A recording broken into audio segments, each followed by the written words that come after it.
अस्सलाम वालेकुम।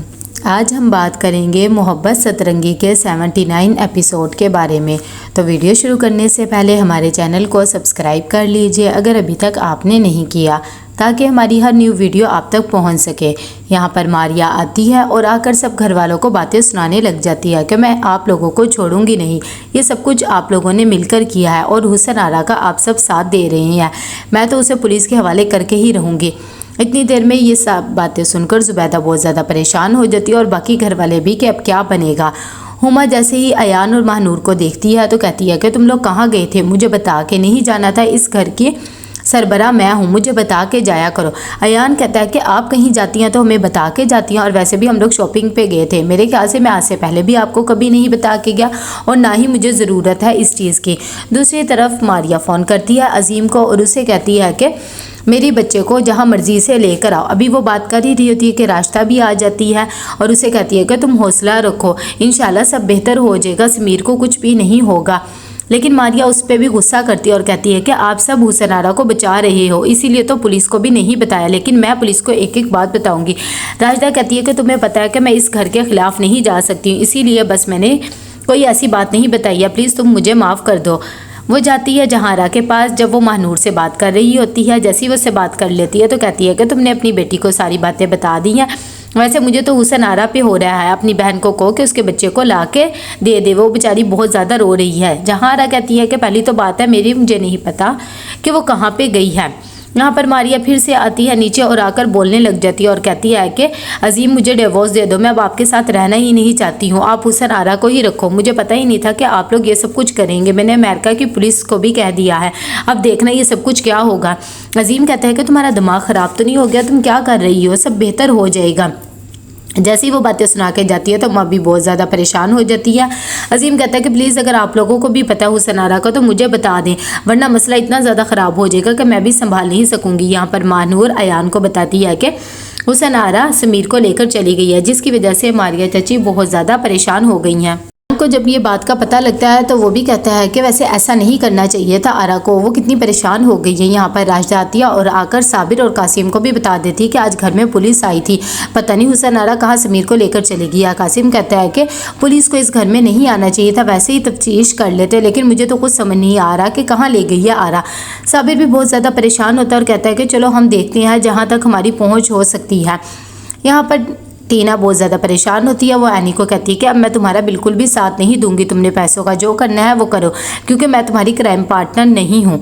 घर वाले सब बहुत ज़्यादा परेशान होते हैं कि कहाँ से हुसन आरा को लेकर आए, क्योंकि मामलात अब बहुत ज़्यादा ख़राब हो रहे होते हैं। कि इतनी देर में एहतशाम साहब कहते हैं कि मुझे तो कुछ समझ नहीं आ रही कि हुसन आरा इस हद तक गिर सकती है या ऐसी हरकत कर सकती है, पता नहीं इसने ये सब कुछ क्यों किया है। जहारा भी बेचारी बहुत ज़्यादा परेशान होती है और कहती है कि मुझे तो कुछ समझ में नहीं आ रहा कि ये सब कुछ क्या हो रहा है। मारिया तो रो रो के बुरा हाल हो रहा है। शमीम भी बहुत ज़्यादा शर्मिंदा होता है, वो कहता है कि मैं तो सोच भी नहीं सकता था कि हुसन आरा ये सब कुछ करेगी। इतनी देर में माँ भी कहती है कि बस किसी तरीके से वो वापस आ जाए, वरना मारिया ने तो पूरा घर सर पे उठा के रखा हुआ है। कासिम आता और आकर अपनी माँ को कहता है कि मुझे चाय बना दो, फिर मैंने हॉस्पिटल और पुलिस स्टेशन भी जाना है। साथ ही राजदा कहती है कि तुमने क्यों जाना है, जिनका बच्चा है या जिनके लिए गुमा है वो खुद ही ढूंढते फिरेंगे। कि एकदम कासिम को ख्याल आता है कि राहत के घर तो पूछे ही नहीं, वो फ़ौरन राहत के घर जाता है। जैसे ही राहत बाहर आती है तो वो कहता है कि मैं आपके घर की तलाशी लेना चाहता हूँ, कहीं हुसन आरा को आपने तो नहीं अपने घर में पनाह दी हुई। या राहत कहती है कि तुम्हारा दिमाग तो ख़राब नहीं हो गया, तुम्हें पता है ना कि वो मेरी कितनी बड़ी दुश्मन है, मैं तो सोच भी नहीं सकती हूँ कि मैं उसे कभी पनाह दूँगी। खैर कासिम घर आता है, उसे थोड़ी सी तफ्शीश तो हो जाती है, लेकिन वो आकर अपने बाप को भी सारी बात बताता है। साबिर जब ये बात सुनता है तो कहता है कि मुझे तो खुद समझ नहीं आ रहा कि कहाँ पर लेकर चली गई है ये बच्चे को। मारिया का भी रो रो के बुरा हाल हो गया है। राजदा जाती है मारिया के लिए खाने पीने के कुछ लेकर और उसे कहती है थोड़ा सा खा लो, तुमने कल से कुछ नहीं खाया हुआ है, ऐसे रो रो के तो तुम अपनी तबीयत भी ख़राब कर लोगी, कुछ नहीं होगा, इंशाल्लाह तुम्हारा बेटा भी मिल जाएगा और हुसन आरा का भी पता लग जाएगा।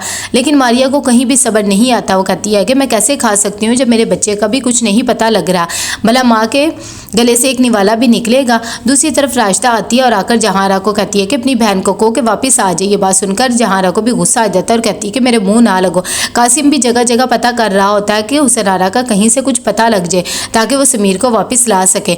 दूसरी तरफ रो रो के मारिया का बुरा हाल हो जाता है और उसका बीपी लो होकर वो बेहोश हो जाती है। जैसे राजदा को पता लगता है तो वो उसे हॉस्पिटल लेकर जाती है।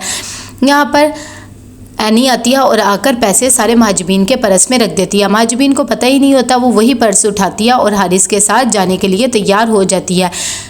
एहतशाम साहब आते हैं और आकर बताते हैं कि मारिया की तबीयत बहुत ज़्यादा ख़राब हो गई थी, वो बेहोश हो गई थी, उसे हॉस्पिटल लेकर गए हैं। मेरे ख्याल से तुम लोगों को भी अब हॉस्पिटल जाना चाहिए ताकि तुम लोग भी पता कर लो। जब शमीम को पता लगता है तो उसे भी बहुत ज़्यादा दुख होता है और कहता है कि ये सब कुछ अच्छा नहीं हो रहा, मुझे तो बहुत ज़्यादा शर्मिंदगी हो रही है कि इतनी देर में। महाजबीन आती है और आकर हारिस से कहती है कि हम अम्मी की तरफ जाने के लिए तैयार हूँ, आज। जैसे ही वो जाने लगती है तो एनी कहती है कि मैं तुम्हारा बैग चेक करना चाहती हूँ कि तुम इसमें क्या रख के लेके जा रही हो। जैसे वो बैग चेक करती है तो उसमें से वही पैसे निकलते हैं और वो कहती है कि ये तुम पैसे कहाँ पे लेके जा रही हो, मुझे तो पहले ही शक था कि ये पैसे तुमने लिए हैं। महाजबीन भी जब वो पैसे देखती है तो हैरान हो जाती है और कहती है कि मुझे नहीं पता ये पैसे कहाँ पर आए हैं और कहाँ से आए हैं। हारिस भी देखकर एकदम तो उस पर शक करने लग जाता है और कहते हैं कि ये सब पैसे तो तुम्हारे पास से ही निकले हैं। एनी उसकी बहुत ज़्यादा इंसल्ट करती है और कहती है कि अपने कंगाल घर वालों को ही देने के लिए तुमने लिए होंगे। खैर वो ये कह के चली जाती है। टीना फिर भी हारिस को कहती है कि कभी कभार देखे हुई चीज़ भी सच नहीं होती है, तो इस तरह किसी पर शक नहीं करना चाहिए। हारिस ये बात समझ जाता है और वो फ़ौरन महाजबीन से माफ़ी मांगता है, लेकिन महाजबीन बहुत ज़्यादा हर्ट हो जाती है और वो अपने कमरे में चली जाती है। दूसरी तरफ जब हॉस्पिटल सब जा रहे होते हैं कि इतनी देर में रास्ता आ जाती है। अब्बा मियाँ कहते हैं कि तुम यहाँ पर क्या कर रही हो, तो रास्ता बताती है कि अब उसकी तबीयत थोड़ी संभल गई है, ड्रिप वगैरह डॉक्टर्स ने निकाल दी थी और वो थोड़ी देर तक घर ही आ जाएंगे, इसीलिए मैं भी आ गई हूँ। शमीम कहता है कि चलो ये तो अच्छी बात हो गई, अब हमें हॉस्पिटल जाने की भी ज़रूरत नहीं पेश आएगी क्योंकि मारिया तो खुद ही घर वापस आ रही है। लेकिन जहारा फिर भी कहती है कि हमें हॉस्पिटल जाना चाहिए, ये ना वो समझे कि हम तो पता लेने ही नहीं आए हैं। राशिदा कहती है कि तुम तो ना ही जाओ, वैसे भी ये सब कुछ तुम्हारी बहन की वजह से ही हो रहा है, इसीलिए मेरे ख्याल से तो तुम्हें नहीं जाना चाहिए, फिर उसकी तबीयत ख़राब हो जाएगी। हुमा आती है और आकर महानूर पे फिर से हुक्मरानी करने लग जाती है और कहती है कि मुझे खाने वगैरह बना कर दो और अपनी जान न छुड़ाना, और अगर नहीं आता तो यूट्यूब से देख लो। महानूर कहती है कि अच्छा ठीक है, आपने जो जो बनवाना है मुझे बता दें, मैं यूट्यूब से देखकर आपके लिए बना दूंगी। इतनी देर में वो खाना बना रही होती है कि हुमा की नज़र उसकी रिंग पे पड़ जाती है और कहती है कि ये तुमने कहाँ से ली, मुझे तो पहले ही शक था ये अयान के पास होगी, इसकी वजह से मलिक दिलावर ने मेरी कितनी इंसल्ट की थी। उससे रिंग लेती है और चली जाती है। तो कैसा लगा आपको एपिसोड, लाइक शेयर करके लाजिम बताइएगा। अल्लाह हाफिज़।